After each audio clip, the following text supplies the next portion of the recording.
Subscribe to my channel by pressing red button and click on the bell icon for notification of latest updates.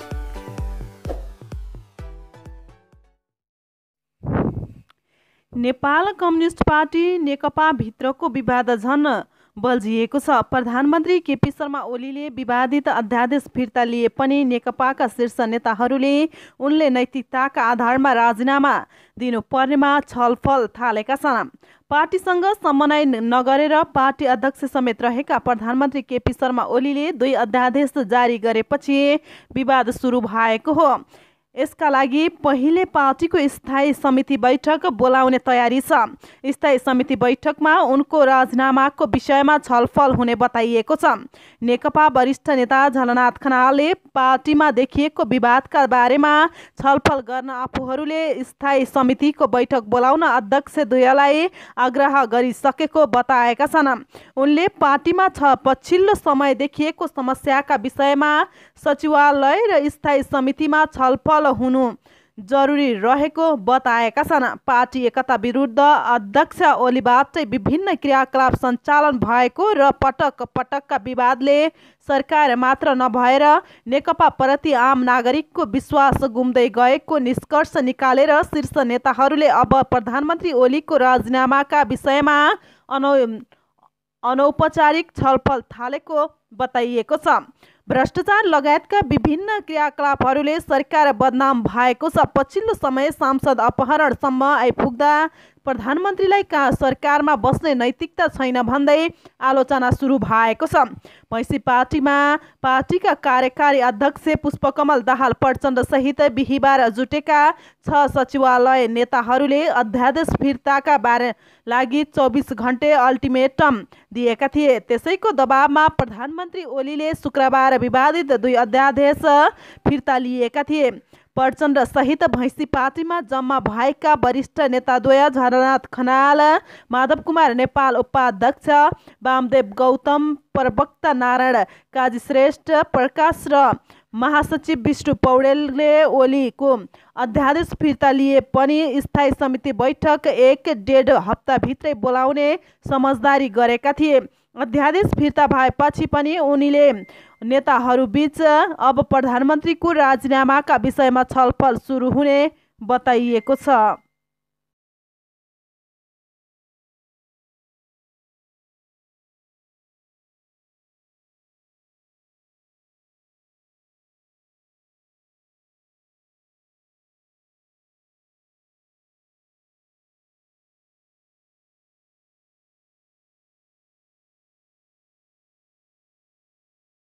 Subscribe to my channel by pressing red button and click on the bell icon for notification of latest updates.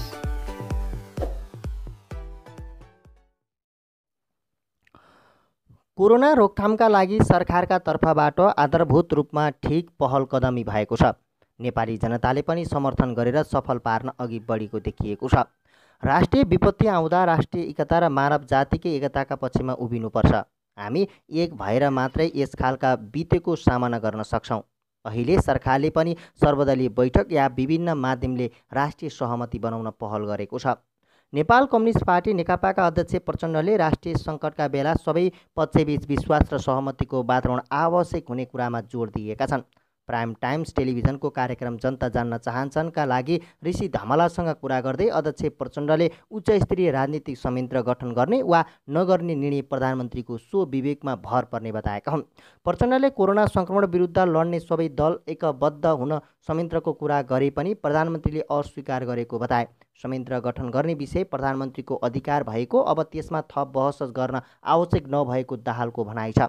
प्रचण्डले आफू प्रधानमन्त्री बन्ने दौडमा नरहेको र त्यस्तो कुनै आवश्यकता पनि नरहेको बताएका छन्। हामीले देशमा ठुला परिवर्तन पनि राजनीतिक सहमति र समझदारी अनि राष्ट्रिय सहमति र समझदारीका आधारमा नै गर्ने सफल भएका हौँ। यसमा राजनीतिक दल, नागरिक समाज, पत्रकार सबैको उल्लेख्य भूमिका छ। यसमा मेरो के भूमिका छ भन्ने कुरा इतिहासले र जनताले मूल्याङ्कन गर्ने कुरा हो। मैले यो सहमति बनाउन र ऐतिहासिक परिवर्तनतर्फ देशलाई लैजाने भूमिका खेल्ने अवसर पाएकोमा गर्वको महसुस गर्दछु। यो बीचमा भूकम्पदेखि बाढी पहिरो जस्ता ठुला विपत्ति आए। यो अवस्थामा कहिले प्रधानमन्त्री त कहिले विपक्षी दलको नेताको रूपमा मैले सहमतिका रूपमा प्रयास गर्दै आएँ। संविधान घोषणा गर्ने कुरा पनि निकै चुनौतीपूर्ण थियो। दलहरूबीच सहमति नभई यो सम्भव थिएन। तर त्यति बेला मैले यो परिवर्तनका लागि ठुलो जोखिम र आन्दोलनको नेतृत्व गरेको नाताले भूमिका खेलेँ। कतिपयलाई प्रधानमन्त्री त कतिलाई राष्ट्रपति तपाईँ नै बन्नुहोस् भनेर पनि सहमतिमा ल्याइयो। त्यसपछि संविधान कार्यान्वयन हुन्छ कि हुँदैन, निर्वाचन हुन्छ कि हुँदैन भन्ने ठुलो चुनौती थियो। मधेस, हिमाल र पहाडका सबै जनता सहभागी हुन्छन् कि हुँदैनन् भन्ने ठुलो चिन्ता थियो। तर मैले दोस्रो पटक प्रधानमन्त्री हुँदा सबैलाई सहमतिमा ल्याएर अगाडि लैजान सफल भएँ। अहिले यो कोरोना महामारी फैलिएको छ। यो मानव जातिकै इतिहासमा एउटा ठुलो चुनौती थपिएको छ। यसबाट शक्तिशाली र विकसित बनेको देशलाई नै आक्रान्त पारेको अवस्थामा यसले धेरै प्रश्न उठाएको छ। राजनीतिक प्रणाली, विकासको मोडल, अर्थ राजनीति, भूमण्डलीकरणको स्वरूप, जीवनशैली जस्ता क्षेत्रमा प्रश्नमा उठाएको छ। यसले सोच्ने, चिन्तन गर्ने, मानव जातिलाई नयाँ विश्व स्वास्थ्य कायम गर्ने, नयाँ मानवीय सम्बन्धलाई निर्माण गर्न मद्दत गर्छ भन्ने मलाई लाग्दछ। यो अवस्थामा यसलाई परास्त गर्न समेत राष्ट्रिय समझदारी, सहमति र एकताको कुरा मैले गरेको हो। प्रधानमन्त्रीसँग कुनै विमति भएको देख्दिनँ। हामी सबै मिलेर यो महामारी मिलेर लड्नुपर्छ भन्ने कुराको सङ्कल्प लिनुपर्दछ। अन्य विषयमा कहिलेकाहीँ देखा पर्ने बहस र विवादलाई अगाडि ल्याउन म अहिले चाहन्न। यो पार्टी एकताको ठुलो अभियानमा हामी दुवै अध्यक्षले पहल गरेका हुँदा हामीबीच असमझदारी छ भन्ने कुरा गलत हो। यो बिचमा भएका राम्रा काम र कमी कमजोरीहरूको समीक्षा गर्नुपर्छ। हामीले जे भनेर चुनाव लडेका थियौँ, सुशासन, विकास र समृद्धि भनेका छौँ, त्यही उद्देश्यलाई अटल रहनुपर्छ। तर यी सबै विषयहरूको समीक्षा गर्ने बेला अहिले होइन। अहिले कोरोना विरुद्ध विजय हासिल गर्न सबै शक्ति लगाउनुपर्छ। हामीबीच मूलभूत रूपमा समझदारी छँदैछ, नत्र एकता नै हुँदैन थियो। अस्तिको सचिवालयमा पनि हामीले कोरोना विरुद्ध राष्ट्रिय समझदारी, सहमति र सबै पक्षलाई विश्वासमा लिएर अघि बढ्नुपर्छ भन्नेमा सबैको सहमति थियो। मैले राष्ट्रिय सहमति आवश्यक छ भन्ने सन्दर्भमा प्रमुखको नेतृत्वमा संयन्त्र बनाउन सकिने कुरा गरेको हो।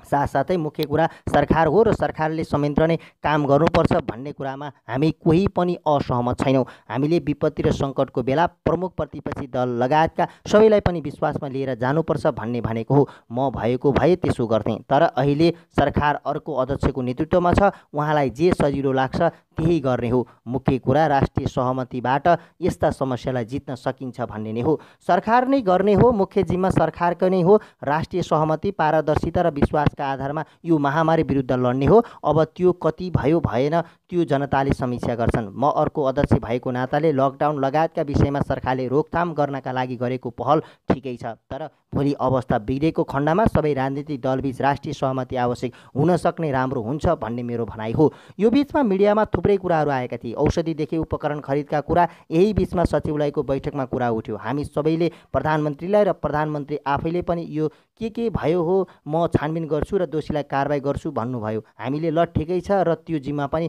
प्रधानमन्त्रीकै हो भन्ने कुरा भएकाले नै हामीले त्यस्तो कुरा विमति वा असहमति छैन। मान्छेहरू कृत्रिम ढङ्गले विमति छ भनेर प्रचार गरेको छ भने त्यो सत्य हुँदैन। म केपी ओलीले नै 5 वर्ष सरकारका लागि प्रधानमन्त्री बन्ने सहमतिको पछाडि हटेको छैन। अहिले सरकार परिवर्तनको कुनै सम्भावना छैन। यो कुरा टुङ्गिसकेको कुरा हो। म प्रधानमन्त्रीका लागि चलखेल गर्न खोजेको कुरा मनोगत कुरा हो। मनको बाघले खानु काँचा काँचा, मनको बाघले खाएको भने जस्तै अहिले हामी सबै कोरोना विरुद्धको सङ्घर्षमा छौँ। नेपालले विजय प्राप्त गर्छ भन्ने कुरामा विश्वास गर्दछौँ। अहिले रोकथाममा जोड दिएका छौँ। नियन्त्रण र उपचारका लागि प्रसाररत रहेका छौँ।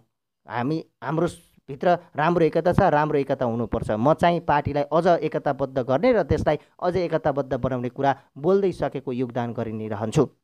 विश्वव्यापी विस्तारको अवस्था हेर्दा र नेपालको पछिल्लो अवस्था हेर्दा जतिसुकै अवस्था भए पनि लकडाउनलाई मुख्य हतियारका रूपमा प्रयोग गर्नै पर्ने देखिन्छ। अझै धैर्यता लिने र पीडा भोग्नै पर्ने अवस्था छ। तर त्यसो गर्दा हुन सक्ने जति व्यवहारिक बन्ने र जनताको पीडा खास गरी तल्लो वर्गको समस्या सम्बोधन गर्ने र केही मानिसहरू जो सहरबाट बजारबाट घर जान चाहन्छन् उनीहरूलाई उच्च सतर्कताका साथ घर जाने व्यवस्था मिलाइदिने, कृषकहरूको समस्या नीतिगत निर्णयसहित व्यवहारिक बन्नुपर्छ। यसो गरियो भने नेपाली जनताले हामीलाई साथ दिन्छन्। नेपाली जनता धेरै दुःख झेलेका जनता हो। यस्ता विषयमा नेपाली जनता सबैभन्दा सचेत जनतामा पर्छन्। राहत र जनताले भोग्नु परेको समस्याका बारेमा मेरो ध्यान गएको छ। दैनिक ज्यालाजारी गर्ने मजदुर, गरिब र तल्लो वर्गका जनतालाई सही तरिकाले राहत वितरण गर्नुपर्छ भनेर भनेका छौँ। हामी सबैले सहयोग गर्नुपर्छ। यो महामारीका कारण धेरै पीडा भोग्नु परेको छ। भावुक हुने गरेको छु। ती सबै जनताप्रति मेरो विशेष सहानुभूति छ। यस्तो बेला निजी व्यवसायीहरूलाई अगाडि आउन र मजदुर निमुखाहरूलाई अलि